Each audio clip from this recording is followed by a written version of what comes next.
এইটো মানুহৰ যেটো দুৰ্দশা চাৰিওফালে এই বানপানীয়ে বহুত পৰিয়ালক জুৰুলা কৰিছে আৰু জনপ্ৰতিনিধি হিচাপে এইটো আমাৰ দায়িত্ব যে এই সময়ত তেখেতসকলৰ ওচৰত আহি তেখেতসকলৰ খবৰ লোৱাটো। আজি এই বৰঘুলি অঞ্চলৰ কেইবাটাও ফ্যামিলি প্ৰায় 475টা ফ্যামিলি তেওঁলোক ক্ষতিগ্ৰস্ত হৈছে। তেওঁলোকে বেলেগ জেগাত মথাউৰিৰ ওপৰত আছে আৰু বেলেগ জেগাত আছে। গতিকে আজি আমাৰ স্থানীয় বিধায়ক শ্ৰী নুৰুল হুদা ডাঙৰীয়া আৰু মই আৰু আমাৰ দলীয় আমাৰ সকলো পৰিয়ালৰ লোকৰ সৈতে আজি আমি তেখেতসকলক আহিছোঁ আৰু তেওঁলোকে পাব লাগে চৰকাৰৰ পৰা যিখিনি সাহায্য পাব লাগে সেই সাহায্য পাইছে নাই। বহুত ক্ষেত্ৰত ক'ৰবাত চেগা চুৰুকাকৈ পাইছে, যাতে সকলোৱে পায় তাৰ কাৰণে আমি চৰকাৰৰ ওচৰত বিশেষকৈ জিলা প্ৰশাসনক তেখেতসকলৰ দৃষ্টি আকৰ্ষণ কৰিছোঁ আৰু আমাৰ ফালৰ পৰা আমি যিমান পাৰোঁ আমি সাহায্য প্ৰদান কৰিছোঁ। কিন্তু আটাইতকৈ ডাঙৰ সমস্যাটো হ'ল গৰাখহনীয়া সমস্যাটো। কাৰণ গৰাখহনীয়াই বানপানী সদায় বছৰেকত দুবাৰ বা তিনিবাৰ হয়, 10 দিন থাকে শুকাই যায়, পলস পেলাই মাটিবিলাক সাৰুৱা হয়, আমাৰ খেতি পথাৰ অলপ ভাল হয় খেতি।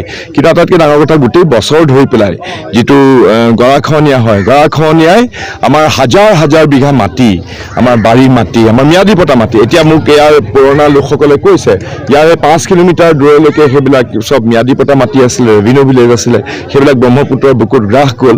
আৰু এয়া এনেকৈ আহিছে যে জিঅ' বেগৰ কিবা কৰিছিলে আজি 2 বছৰ আগতে, কিন্তু এতিয়া খান্দি তললৈ গুচি গৈছে। গতিকে এইটো এটা বৰ বিপদাপন্ন হৈ আছে গোটেই বস্তুটো। গতিকে এইবিলাকত চৰকাৰে সমূহীয়াভাৱে এটা দৃষ্টি নিক্ষেপণ কৰিব লাগিব। অকল মথাউৰি বনালেই নহয়, মথাউৰিৰ মেনেজমেণ্টৰ কাৰণে ৰিভাৰ ইৰোশ্যন মেনেজমেণ্ট এটা অথৰিটি বনাবৰ কাৰণে যাতে সকলো, কাৰণ আমাৰ 40% আমাৰ ভৌগোলিক যিটো আমাৰ অঞ্চল অসমৰ 40% ভৌগোলিক অঞ্চল আমাৰ বানপানীৰ দ্বাৰা আক্ৰান্ত হয় প্ৰতি বছৰে। গতিকে তাত এই যে বানবিলাক আছে, এই বানবিলাক এতিয়া আমাৰ হাতীমূৰা বান্ধটো কোন কণ্ট্ৰেক্টৰে খাইছে মই নাজানো, কিন্তু তেওঁলোকে চাগে এনেকুৱা ধৰণৰ দুৰ্বলভাৱে কৈছে, কোনো ধৰণৰ কৌশলগতভাৱে বা প্ৰযুক্তিৰ ব্যৱহাৰ নকৰি বা পুনৰ ভালকৈ অধ্যয়ন নকৰি কৰাৰ কাৰণে বহুত ধৰণৰ বিপদ আহিছে। আজি নগাঁও জিলাখনৰ কাৰণে আহিছে, চুইচ গেটৰ সেইবিলাক গোটেই ভাঙি পেলাই লৈ গুচি গ'ল বান্ধটো। গতিকে এইবিলাক টেকনিকেল ফিজিবিলিটি ষ্টাডি কৰি অধ্যয়ন কৰি যাতে এইবিলাকে যাতে মানুহৰ জীৱনলৈ যাতে বিপদ মাতি আনিব নোৱাৰে তাৰ কাৰণে ব্যৱস্থা লোৱাটো দৰকাৰ। দুৰ্ঘটনাটো হয়, সেইটো কোনো সন্দেহ নাই, এইটো এটা দুৰ্ঘটনা। কিন্তু এই দুৰ্ঘটনা হ'বলৈ কেনেকৈ পালে? আজি স্লুইচ গেট সাজি পেলাই গোটেই ব্ৰহ্মপুত্ৰখনক যদি নগাঁৱৰ মাজলৈ যদি লৈ যোৱা যায়, সেইটো যদি অলপ ভালকৈ যদি প্ৰযুক্তি ব্যৱহাৰ কৰি যদি কৰিলেহেঁতেন, কাৰণ সেই স্লুইচ গেটকেইখন গোটেই ভাঙি পেলাই স্লুইচ গেটৰ জেগাতে থাকিলে মথাউৰি ভাঙি পেলাই কিনাৰ দি গুচি গ'ল।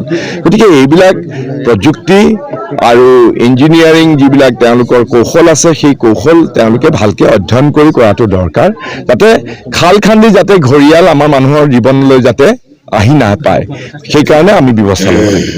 সেইটোৱে সেইটো আমাৰ স্থানীয় বিধায়ক আৰু ময়ো একেলগে মিলি পেলাই আমি এই বান সাহায্য কৰিছোঁ আমাৰ ফালৰ পৰা।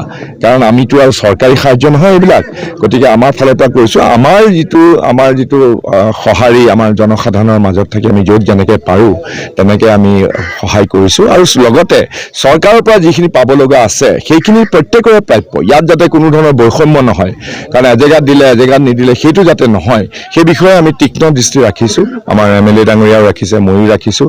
আৰু কোনো ক্ষেত্ৰতে যাতে বান সাহায্য দিয়াত যাতে কোনো এটা কমিউনিটিয়ে বা কোনোৱেও যাতে বৈষম্যৰ চিকাৰ নহয় তাৰ কাৰণে দৃষ্টি ৰখাটো আমাৰ দায়িত্ব, আৰু সেইটো দৃষ্টি আমি ৰাখিছোঁ।